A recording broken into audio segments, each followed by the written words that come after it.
2017.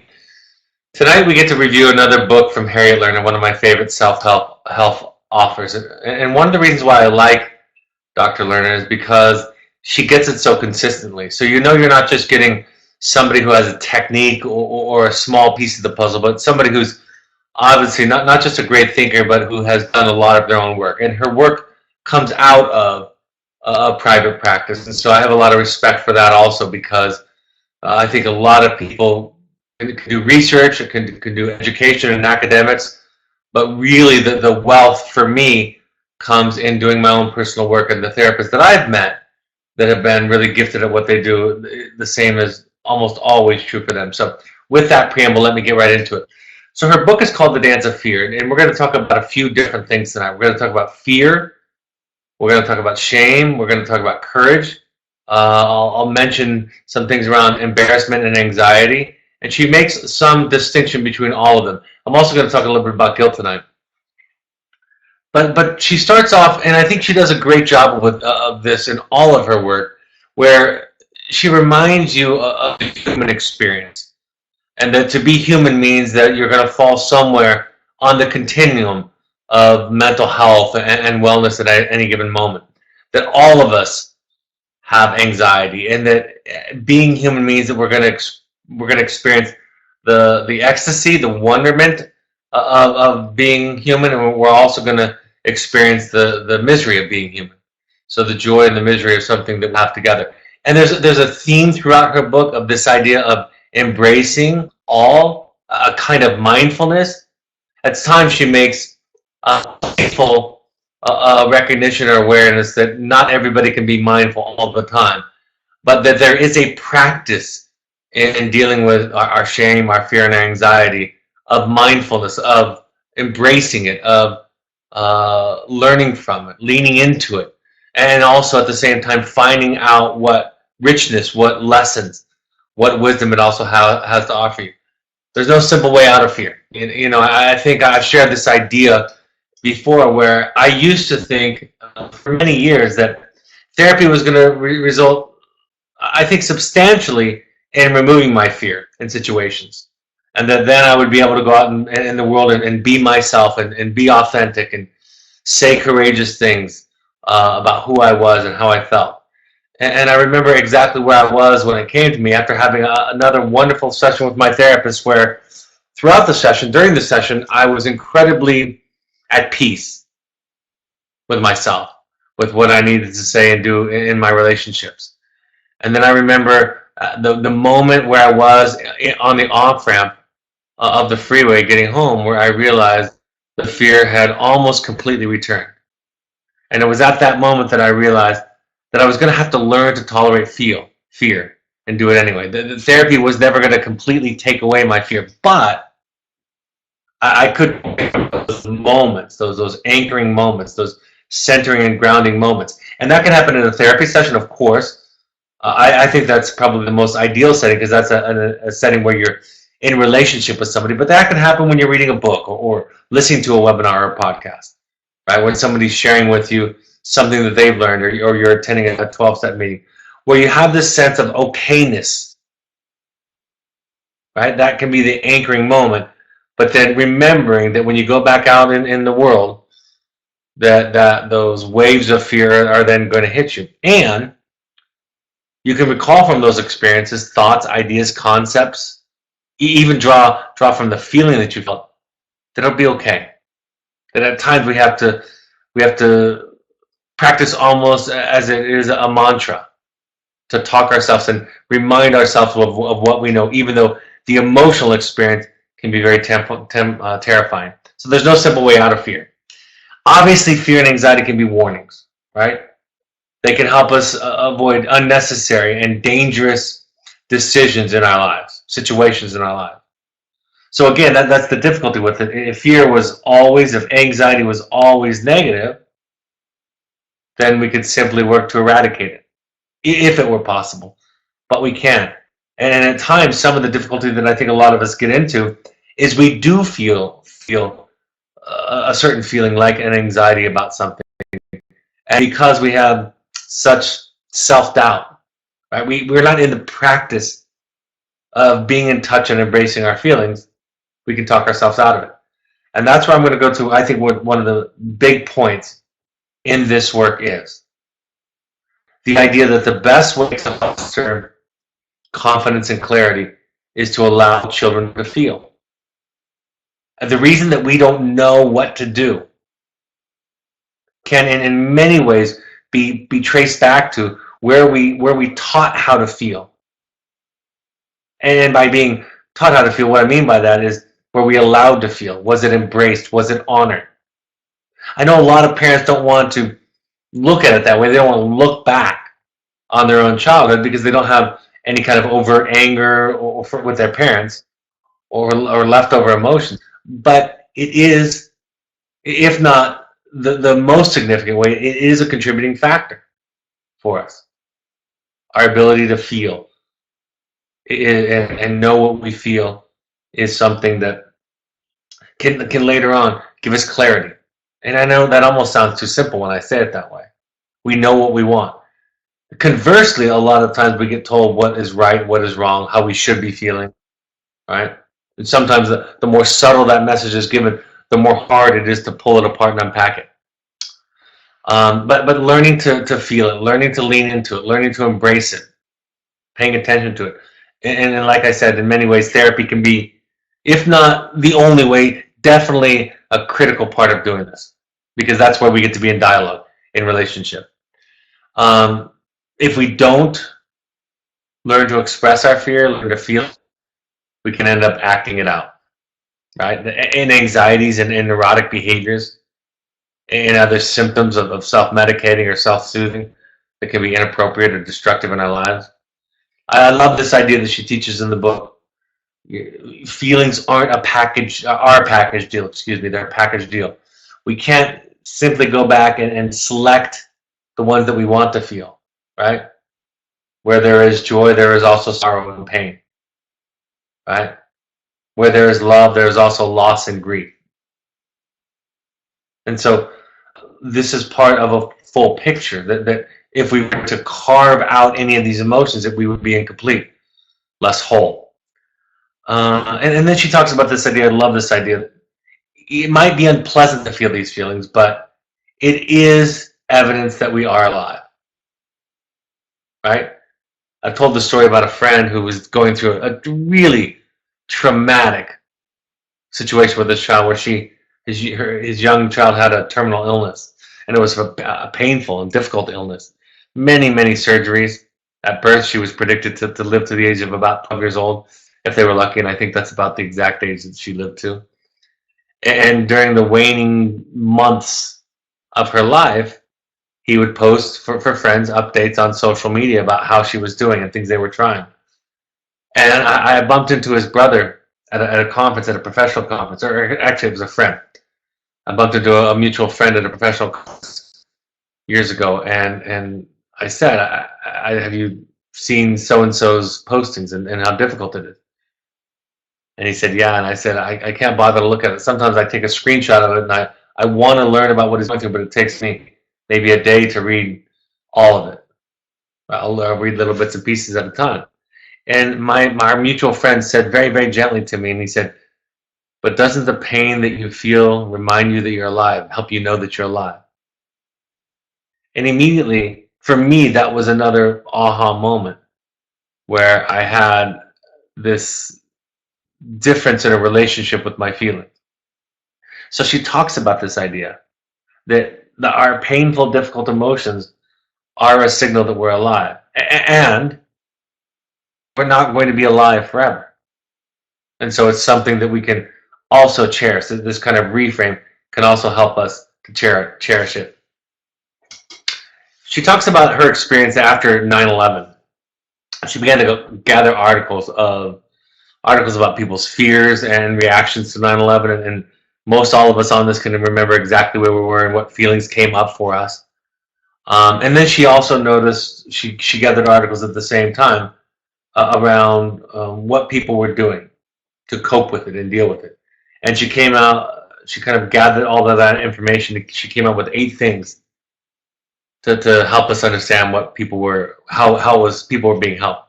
She said, talk. right? When a therapist is asking you questions like, how do you feel? He or she, it's not so much that he or she needs to know it, is that talking about it is a vehicle to feeling it. I've always said, if I could say to my clients, feel something, just feel what that feels like. And it would teach them, it would help them to move through it, or to help the feeling move through them. They might not even need to talk about it, but talking about it is a skill. It also connects us to the other people. I think one of the most important things I've learned with my own process, with my own grief and loss, is that the thing that I have felt most comforted by is when people have told me that I'm not alone, that they're with me. And in many cases, if they've had similar experiences that I either know about or they share with me. So talking can also connect us. So talk about what's going on. It's consistently, this is almost, again, too simple to say, it's consistently a part of all trauma recovery, that there's a lot of talking going on. Go for the facts. Anxiety escalates and fantasies flourish in the absence of information. And so after 9/11, she talked about this idea that everybody, we're hearing all these horrific stories about what could happen, right? And it was in our collective psyche, it was a real possibility.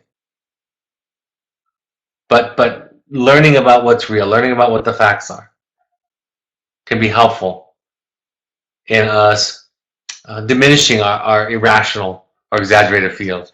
Be reasonably vigilant.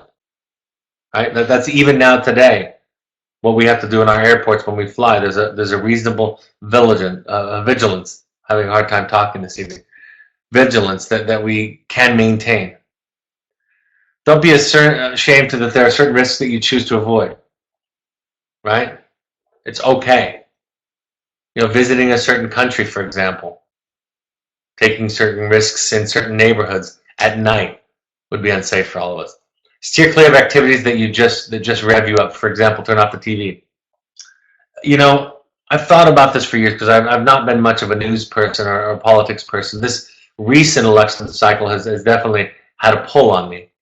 But what I've observed for years is that some people that I know in my family, it's almost like they're choosing to be miserable and angry and frustrated by watching the news and the TV. And there's this, I know it's almost a joke, a meme these days, that there's this tightrope that we walk between being informed and being miserable with what's going on in the world. So be aware of what you can handle. There are times, although I'm much more interested in the news than I used to be, there are times when I have to turn it off because I allow it to occupy space in my brain and to take away my serenity.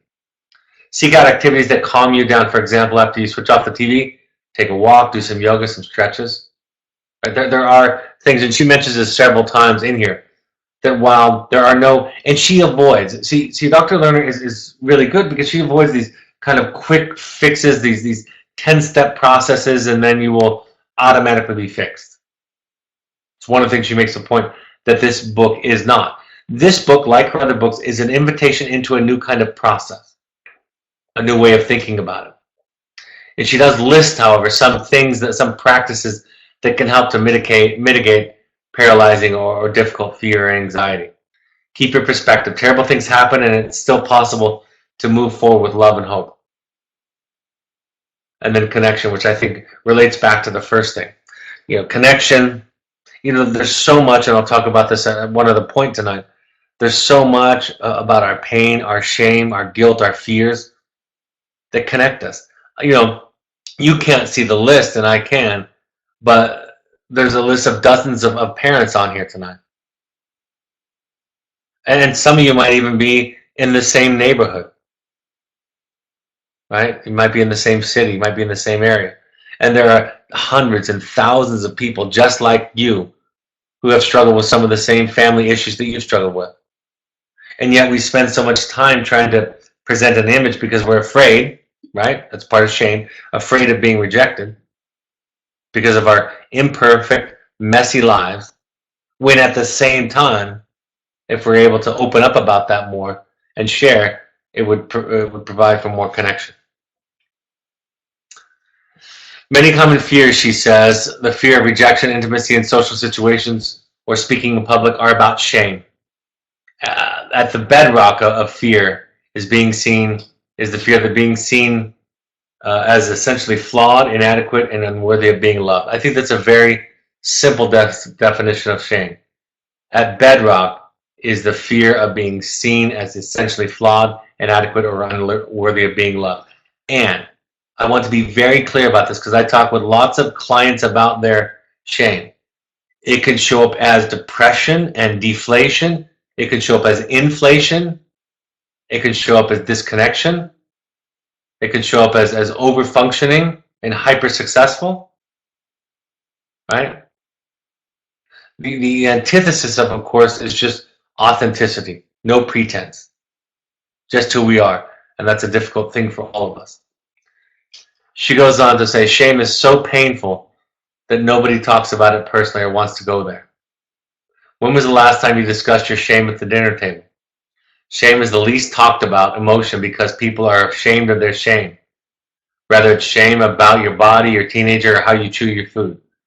Shame steers people into a life of silence, inactivity, lying and hiding. Or to avoid feeling shame, we may flip shame into contempt, arrogance, or displays of one-upsmanship. We can learn to do better than that, to face shame and to not let it stop it from being our best selves. I'll give you a couple of illustrations to talk about how shame in the treatment world is still so underexplored.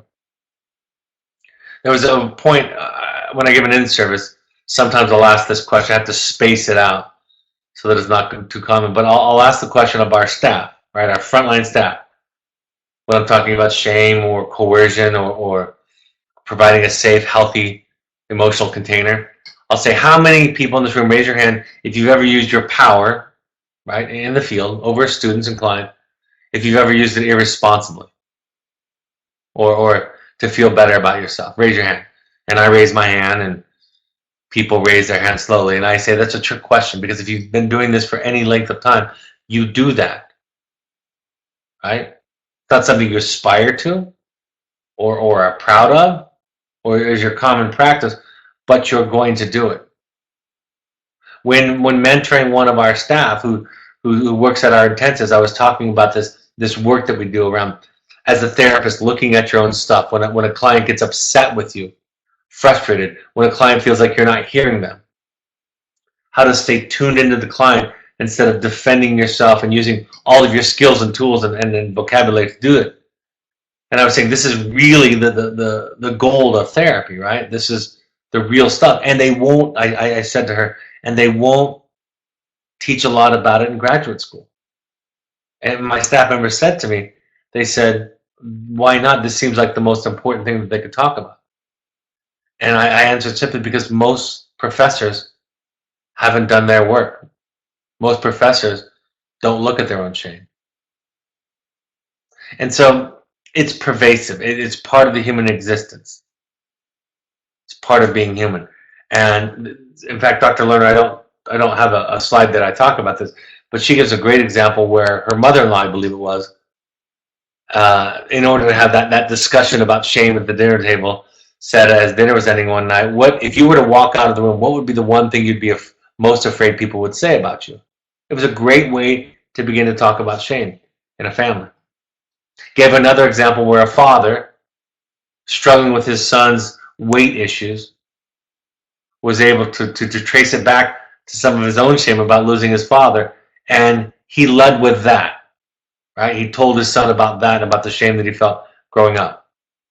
That led to a positive connection and set a groundwork for being able to talk about health and body and weight in a healthy, non-shaming way. Learning to face our feelings. We can't avoid these feelings either. I'm convinced that the more we look at these uninvited guests in the eye with patience and curiosity, the more we learn to spot their wisdom as well as their mischief, the less the grip they have on us. You know, I talk about this with students all the time.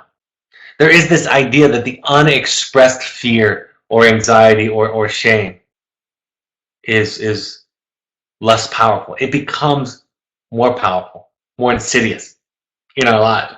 Excuse me. It becomes in some ways, we give it more power. And there's a huge theme throughout her entire book in dealing with shame and fear and anxiety. And she talks about many different ways of doing it and approaching it and how it's so different for everybody. But it is facing it. It is walking into it. She gives an example of a client named Frank who comes to her, wants to do a one-session kind of thing. He's coming back into town. He'd moved away from her town in Kansas and wanted to have a session with her. And she was reluctant to meet with him because she doesn't tend to think of therapy as kind of a one-session fix-all. She tends to think like I do, that it's a longer period of time and that there's several different ways to explore, but that it takes a long time. But she had worked with Frank before in an earlier phase of his therapy, and she thought that she had heard something that might address this problem. Frank was horribly afraid of asking a woman named Liz at work out. And he was petrified, overly anxious. One thing that Dr. Lerner mentions is with something like this is she wanted to assess his motivation, because if his motivation was low, then the anxiety would win out every time. But if the motivation was high, then he could use that motivation to go through something that was going to be really uncomfortable. I thought this was a incredibly ingenious intervention she had actually borrowed from Chloe Madonis, a very profound and significant contributor to marriage and family therapy. The idea was that she thought that Frank just needed more experience with rejection, that he had built it up into something too overwhelming. And so what she said is she wanted to accumulate experience of rejection. So she said, I want you to go ask out. And she gave him a very short 2-sentence script. I want you to go ask out in a shopping mall 75 women, and I want you to get 75 no's. And she knew Frank to be a non-intimidating person. She also knew him to be sensitive and aware of social cues, and so he would. She said, I wouldn't give this intervention to everybody, but basically, Frank went about doing it, and he started asking people. And the line went something like this. He said, "Excuse me, I don't want to be rude, but I was wondering if you'd be willing to come and sit and have a cup of coffee with me." And so he started this practice, and after a few of them, I think it was like 4 into it, a woman said yes. And he quickly realized it was going to take a lot longer for him to accumulate a lot of no's. And so this would happen. He would ask a few people, and then a woman would say yes. So then he'd have a cup of coffee with them. And at one point, he said he saw this, to him, this incredibly intimidating woman. So well put together. I guess you could say probably the best way to describe it is way out of his league is what he thought. And so he thought, she'll definitely say no to me. But he was also horribly intimidated. So in the middle of contemplating whether he'd talk to her, he decided to call Liz, the woman that he'd been hoping to ask out. He left a message on her answer machine, as simple as could be. He found out later that she was already involved with somebody else, but he'd overcome his fear, and he'd started to meet other people and be more willing. And so this reframe of being more comfortable with rejection, again, it speaks to that idea of learning to face it, learning to face our fears and anxieties. There's almost no substitute. It reminds me of the allegory in The Knight in Rusty Armor. When you approach the dragon of fear and doubt, it gets smaller. When you run away from it, it gets bigger and more real. So the conclusion is that action is powerful and hard to substitute. That is why, as in my earlier example, when I was getting off the freeway after a therapy session, that I had to do something different for it to change. And that there is success is built upon a foundation of failing. Right? That we have to become more comfortable with our failing. I think a lot of parents, one of the things I say to parents, I think it's one of the handful of things that I think is so common with the parents that I deal with, is that they get more comfortable with their children failing. Right? That things not be measured so simply in terms of pass or fail. That we have to learn to risk feeling ridiculous, which most of us are terrified of. We have to invite fear in, right? Invite it to feel it, to examine it, to explore where it might be coming from, what it might mean to us, where those messages might be coming from. And then, of course, motivation matters. With regard to rejection, Dr. Lerner says, when we take rejection as proof of our inadequacies, I think this is a great quote. When we take rejection as proof of our inadequacies, it is hard to allow ourselves to risk being truly seen again. How can we open ourselves to another person if we fear that he or she will discover what we're trying to desperately hide, that we are stupid, boring, incompetent, needy, or in some way deeply inadequate? Rejection is the fast route back to childhood shame. So I think this is one of the things that we don't talk a lot about in parenting, but I think for a lot of us, because our own childhood shame, our fear of being rejected, we can easily have a regressive experience even with our own children, right? And we have to recognize, I've told the story before about a mother, and this has happened more than one time, coaching a parent to do or to say something in a letter or in a session, because I'm getting from them that this is their truth, and so giving them some language to help them say what they need to say. Having their child subsequently be upset about it in some way. And then a parent immediately going back to this place, I did something wrong. I feel so badly. That's not true. Somebody being upset, or in this case, as Dr. Lerner says, rejecting you is not evidence of your inadequacies. In the book, The Four Agreements, he talks about the idea of it's not about you. Don't take it personally is the name of that agreement. If somebody thinks you're the greatest in the world, it's not about you. If somebody thinks you're a horrible person, it's not about you. But we do this because of our own childhood shame, because of our own sense of feeling defeated when we were younger. That's why people can defeat us now. Healthy and not healthy. Fear can be a positive force if it occurs at the right time and in the correct dose. If it helps us to connect more deeply to our shared humanity. If we read it correctly in order to cope with the current challenge or future threat. If it serves as a positive motivating force or simply adds zest to our lives. So, that's a lot to say about fear and anxiety. And to be able to see that fine print, those fine brushstrokes, we're going to have to lean into it instead of what is common for most of us and in our culture to avoid it. She talks about how anxiety lies to us. Usually, she says, anxiety is a mean trickster. It signals you to pay attention, but it also turns your brain to oatmeal, narrows and rigidifies your focus, and obscures the real issue from view. Anxiety tricks you out of the now as you obsessively replay and regret the past and worry about the future. It tricks you into losing sight of your competence and your capacity for love, creativity, and joy. It tricks you into believing that you are lesser and smaller than you really are. Anxiety interferes with self-regard and self-respect, the foundation on which all else rests. So anxiety is when we think of it as a chronic, consistent presence condition in our life, a state-like trait, it can become debilitating in these ways. And it will not tell us the truth about outcomes or about what will happen. And if we've experienced trauma in our life, and all of you, I would venture to say, have experienced trauma if you've had a child in our program, or a program like ours.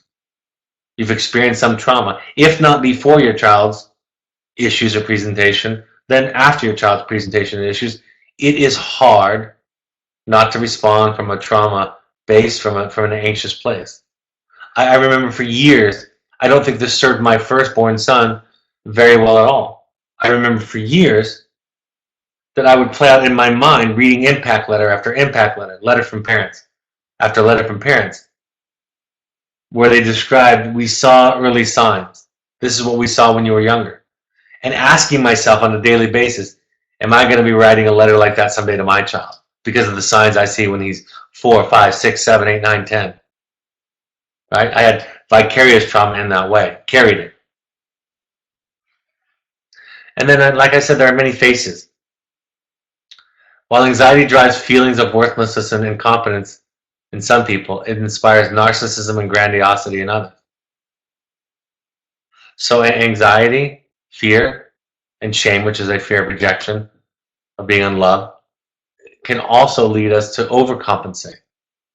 We have examples in our lives that we can see where people who we know are dramatically insecure, but who never display it because they present with a narcissistic presentation. Talking about the overfunctioning and underfunctioning anxious person.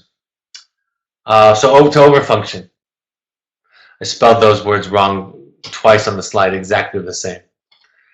The overfunctioner, they feel that they know what's best, not just for themselves, but for others as well. They move in quickly to advise, rescue, mediate, and take over. Have difficulty sitting back and allowing others to struggle with their own problems. Avoid anxiety about their own personal goals and problems by focusing on others. Have difficulty sharing their own vulnerabilities, underfunctioning side, especially with those that are viewed as having problems. Being labeled as the person who is always reliable and always together. This is what an overfunctioner looks like. Some of that are themes that I hear from the parents that I work with all the time. Right? That's a common set of themes. So is that part of what's going on? In couples, overfunctioners and underfunctioners tend to pair up together. They match well. In addition, overfunctioning parents tend to raise or be matched up with underfunctioning children. Because if you become all of the resources for your child, then they don't need to rely. They take the complementary position, don't need to rely or develop their own resources. Similarly, I don't think it's the case with a lot of our parents, but underfunctioning parents oftentimes raise overfunctioning children because the child has to take care of everything. So the list from the underfunction: have several areas where you just can't get organized. Become less competent under stress, thus inviting others to take over. Tend to report physical or emotional symptoms when stress is high in your family or at your job. Become the focus of gossip, worry, or concern. Earn such labels as the fragile one, the thick one, the sick one, or the lazy or incompetent one. Have difficulty showing your strong, competent side to intimate others. How does anxiety affect us? It can be a warning sign, but chronic state anxiety has debilitating effects. It limits your ability to think and make decisions rationally. You use, as it talks about in the book, Parenting from the Inside Out, you lose your response flexibility. Dr. Lerner says that your thinking capacity reduces to the size of a pinto bean, right? Under anxiety, we're very rigid. We move into fight and flight responses. It perceives everything as a severe threat, right? Everything can be played out. I can catastrophize all the way to the end of the story when I see something. It can destroy our capacity to create ambiguity, including the way that you look at yourself. So we lose our capacity to see the gray. We see things as black and white. Another really rigid stance. I love the idea of countermoves that Dr. Lerner has, and she also talks about that in her book, The Dance of Anger, one of my favorites of all time. Countermoves are when we make a change in our lives, and she talks about the fear of change. When we make a change in our lives, that we prepare ourselves for the countermoves of others. And she says that they're set up in these three basic ways, steps. First of all, the message that you're wrong, with volumes of evidence to support it. Change back and we will accept you again are the messages you get from your family or loved ones. If you don't change back, these are the consequences which are then listed. And most importantly, what she says is preparing ourselves, reminding ourselves, role-playing, thinking about them. All of those things can be helpful. But we spend so much time trying to get countermoves not to happen, trying to talk the person out of it, trying to get it to not happen at all. She says your job is not to prevent the countermove from happening, which is impossible, nor is it to advise the other person not to react that way. Real courage requires you sit with the anxiety that the change evokes and stay on course when the countermoves start rolling in. Think about that with your children. Think about their reactions. Think about their change back, their countermove. And if this is true, and I believe this to be true from my own experience, that instead of trying to talk the other person out of it, giving your child a lecture, telling them they shouldn't be mad at you, debating with them, arguing, lecturing, nagging. Instead of doing all that, that we practice the courage to stick with it and walk through it and do something different. A good portion of her book is about shame. I talked to her the other day, actually, on the phone, and I found this fascinating. She said she actually didn't list shame in the title because people might not read it. People don't see that they have it. And it is it's the common cold of mental health, right? It's everywhere. She talks about the distinction between embarrassment, shame, and guilt. There's a way in which she talks about this that I don't quite agree with. This one part. She talks about guilt as similar to conscience, and I have a webinar on shame and guilt. It is my experience that people experience guilt as I've done something to hurt somebody else, which may or may not be right or wrong. So she talks about embarrassment as kind of light, embarrassed that you do something in front of somebody silly. Shame is a deeper sense of I am bad, I am unworthy, I'm inadequate. And guilt is this instinct that I've done something wrong. And she talks about healthy versus unhealthy guilt. But I will tell you that my experience is that there's a capacity to go beyond guilt, because guilt is unreliable.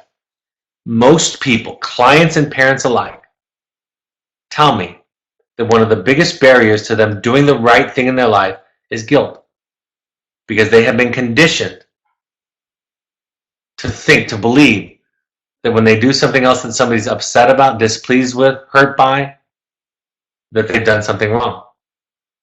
And I think the higher laws are love, compassion, empathy, awareness, sensitivity, courage, authenticity. I think those are the ingredients of morality, not guilt. That's one area where, when I talked to her the other day about this, she said like we use the same language, but I want to go ahead and erase the idea of guilt as something that can be a reliable source of morality, because so many people struggle with it. So many people misinterpret it.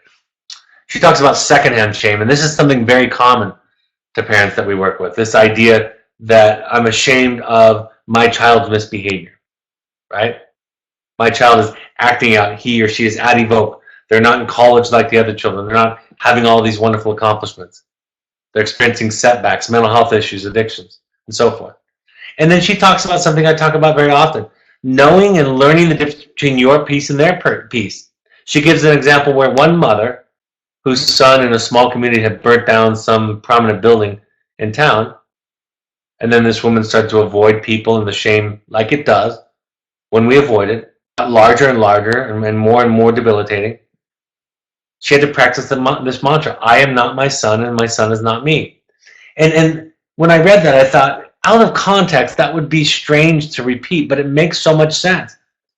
And I think it's really, really helpful to introduce to this group of people that you are not your daughter, you are not your son, and they are not you. And there's plenty of responsibility for parenting, to be an effective, loving parent, a curious parent, a patient parent, so forth and so on. There's plenty of things to focus on without taking on responsibility for what our child chooses to do with that. She talks about how facing it makes it smaller, and sticking together, right? Talking about it with others, sticking together, come to parent support groups. The reason we provide, our program has evolved over the past 20 years, 19 years. And what it's evolved to mirror is this idea of community, of getting people together. Our parent workshops, our parent support groups, our intensives, our new programming, right? It's more and more that we can get people together talking, the less isolated they feel. I've had a few clients tell me recently that they didn't want to call their therapist because they were afraid that they already knew, they didn't want to bother the therapist, and they already knew what he or she was going to say. And what I've reminded these people is, it's not just about what the therapist will say to you. It's about not being alone. Sometimes your therapist doesn't pull a rabbit out of a hat, doesn't have some quick magical reframe that makes you feel all better. But what they can do, if they're an adequate therapist, an adequate container, is hear you, be there with you, empathize with you. Sticking together, going to support groups is an important part of it. From Dr. Lerner, that what we believe is most shameful and unique about ourselves is often what is most human and universal. What a great quote. That what we believe is most shameful and unique about ourselves is often what is most human and universal. She talks about courage as we kind of turn the corner to how do we work through shame, fear, anxiety. She makes it very clear and I think a substantial point that a lot of us miss, that courage is not the absence of fear. If you're not afraid, she gives an example where she went, when she was in college, she went to India and some other countries, Nepal, and put herself at great risk and peril physically and wasn't afraid. And she said, I wasn't particularly courageous. I just didn't have fear. Courage is not having fear. It's doing something that we're afraid to do that we know we need to do. It can be different for everybody. Sometimes fear is speaking up. Sometimes fear is keeping quiet. She gives examples where somebody needs to stand up for themselves at the risk of being rejected, and somebody else, I think it was her, need to be quiet because it was more difficult to sit with herself and her silence than it was to jump into conflict, which she was really good at. Staying true to who you are in the face of fear is how she defines courage, and how I define courage. The avoidance is the seed that grows into paralyzing fear and shame. Over and over and over again. In our work. In this book. Making friends with your shame and your fear. Two examples for me. I've told, in fact, there's a blog on my personal website, drbradreedy.com, called The Out of Towner, Feeling Small and Showing Up Anyways, where I show up to this radio show with all of these people, and I felt so out of place, so inadequate, so small compared to everybody. It was in the studio in New York City. My publisher was the host, nationally broadcast radio show, and we were talking about gratitude. It was this time 2 years ago. And I absolutely bumbled the entire day, the entire 3 hours. I interrupted people. I told stories about myself. When my publisher, the radio host, asked me questions, I didn't answer because I had some preconceived thing that I was going to say that would make me look really important and really valuable and worthwhile. When I was leaving the studio, my wife looked at me and said, "What was that?" It was like a train wreck, and I knew it was true. She was right. And when I went back to my therapist to tell her about it, I cringed with shame, right? Shame is a shrinking, disappearing, wanting to disappear and hide kind of feeling. And I hated that part of me that showed up in that way. Talking about himself, trying to look important. And my therapist suggested what Dr. Lerner said, don't run away from it, don't hide, write about it, lean into it. It'll teach you something. And I did it, and I wrote this blog and published it a couple of years ago.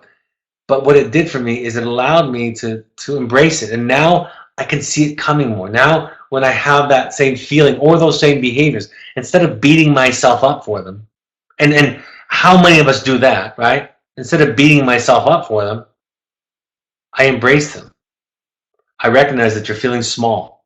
It reminds you of being a small child, the shame of your childhood, of not being listened to, not being of value. And you're okay. Right? I can have that whole dialogue in my head. And not that I've completely mastered it, but I'm much better at it since that experience, and since my therapist suggested that I lean into it and embrace it, than I am today.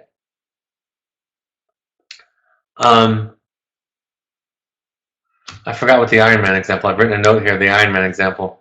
I ran an Iron Man, and I forgot what the example was. Well, that's too bad. Even though it was my example, I just wrote it down a few hours ago. Here are some take-home concepts. Everybody has an anxiety disorder, she says. If you're alive, you have an anxiety disorder. Just it's mild to severe. Anxiety increases comparisons. Another thing that I think most parents struggle with. You've experienced real trauma, like I said. If not before your child, then with your child. And that trauma then can trigger an anxiety issue. a trauma response. Learning to trust yourself is a key piece of this work. Doing it with somebody you trust. Just because you are anxious does not mean that your specific fear is unfounded. And again, sometimes when we hear about anxiety or think about it or are taught about it, we can go too far the other way, right? We can dismiss our feelings. The practice in therapy, folks, I'll say this as clear as I can. The practice in therapy is to develop a sensitivity, a sensibility where we learn to listen to it with different ears. Learn to appreciate your anxiety and all your feelings and the wisdom they have to offer you. Seek medical help or specific trauma help. If therapy doesn't work, that can be helpful. EMDR, biofeedback training, meditation, medication. If you can't even access therapy, then medication might be needed. Talk to a medical professional about that. Over-focusing on what others are doing wrong and getting reactive about it is a common automatic anxiety response. When I get anxious, I love this line. She says, when I get anxious, I get instructive. Just think if we had that as awareness as parents. And so many parents over so many years ask me the question about when is it time to teach? When is it time to lecture, to teach them something? And really, those moments are few and far between. It's the listening, it's the empathizing, sharing stories, your own fallibilities, your own struggles. All of those things become instructive and healing more than the lecturing. Your children memorize your lectures. And just like for most of us, they don't do a whole lot of good unless the psychological and emotional healing has occurred. Then those can take root. And then they take root fairly easily after that. When I get anxious, I get instructive. And then, of course, secondhand shame and learning the difference, where you separate from your child, where you are different and where you connect and where your identity is and what your responsibility is and what is theirs are really important. All right, I'm happy to take any live questions related to the topic before I go on to upcoming announcements. No questions yet. I'll go through some upcoming announcements and instructions. Please stay on and then I'll take any live questions. We want all families, we ask all families to just try it. This could be an example of doing something uncomfortable, something different. Go to 6 12-step support groups. Try different ones. They're not all the same. See what you can hear. See what core principles apply to all of us. Doesn't have to be a substance abuse or a substance addiction issue. Go to NAMI.org if you want more information in your area, free classes and education. You can listen to all these broadcasts on your iPhone, iOS device. You can pass these out to anybody. Go to the podcast app and search Evoke Therapy Programs and subscribe there. If you have an Android device, download the SoundCloud app and search Evoke Therapy Programs and subscribe there. On Twitter and Instagram, follow us at Evoke Therapy. Facebook, search Evoke Therapy Programs. Go to the Second Nature Alumni Foundation on Facebook to find out about, join, support an organization that helps people who can't afford therapy. Of course, our blog, my book, The Journey of the Heroic Parent, is available on Amazon, Regan Arts, REGAN, arts.com, and barnesandnoble.com. You can also go to the Parent Alumni Foundation page on Facebook, where if you buy books from Amazon through the Amazon Smiles program that have been recommended by our therapists, a percentage of the proceeds goes to help people who can't afford therapy. The next workshop, and we ask all families that can, we ask them to attend, November 18th and 19th at Entrada. You can combine that with a field visit if your therapist thinks it's appropriate timing. The next intensive, that's for deeper work. Talk about courage. If you want to do deeper work, look at your own history. The next one, and potentially last one that I may be doing, because I'm training some folks, hiring some folks, will be November 8th through 11th. I may be doing some beyond that, but this is the last one that I'm guaranteed to be doing. You can also do that with your family. We have Finding Family. You can set up an individual one. Email intensives@evoketherapy.com. Go to our website or call admissions. Also, we have parent support groups coming up. New York City, I'll be in New York this Sunday, 4:30 to 6:30 at the Courtyard New York Airport Marriott. In Chicago, next month on November 16th, the Renaissance Chicago, 6:30 to 8:30. I'll be back in Southern California on December 10th We're going to have a new location, so it'll be 4 to 5 potluck and a 5 to 7 meeting for families. We do it on Sunday to help LA families with traffic. And then email Andrea at evoketherapy.com for more information or to RSVP. Pursuits trips anywhere in the world, any activity, young adults or families to have like a therapy light experience. If you want to set something like that up, you can also combine that with therapy. All right, some questions have come in. First question, can you please summarize the Countermoves category again? Do you do 1, 2, 3 from the slide, or do you do not? Oh, let me go back to that, just to help you out. For those of you who are watching on webinar, for those of you who are watching on, listening on podcast, it won't make much difference at all to you. Countermoves are what happened to you when you make a change. When you make a healthy change, you don't do any of these things. This is not what you do. Countermoves are what people do to you when you make a healthy change in your life. You're like your child, which is you're wrong, and then they give volumes of evidence to support it. Change back, and I'll accept you again, mom or dad, brother or sister, right? Parent or child. And if you don't change back, then these are going to be the consequences. Now, it's interesting the way you ask the questions. Can you please summarize the Countermoves category again? Because I think the question was asked in such a way like, is this something you do as a parent? Not ideally, right? This is not a behavioral process, not a behavioral program. This is a program of healing. My book and the book on behaviorism says, before you go about trying to change a behavior, consider what the behavior can teach you before you change it. So listening therapy is more effective than simple behaviorism. Although behaviorism has its place, right? We need not abandon that also, but look at it more in a complex way.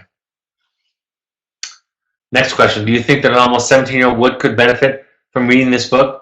She is looking to take control of her anxiety, and it has come a long way. I think so. Good question.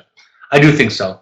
I'm going to recommend it to some people that I know that have struggled with anxiety for a long period of time, because I think it has value. It talks to people who I think have been trying kind of the common sense way out of it, or the intuitive way out of it, which is avoidance, right? So absolutely.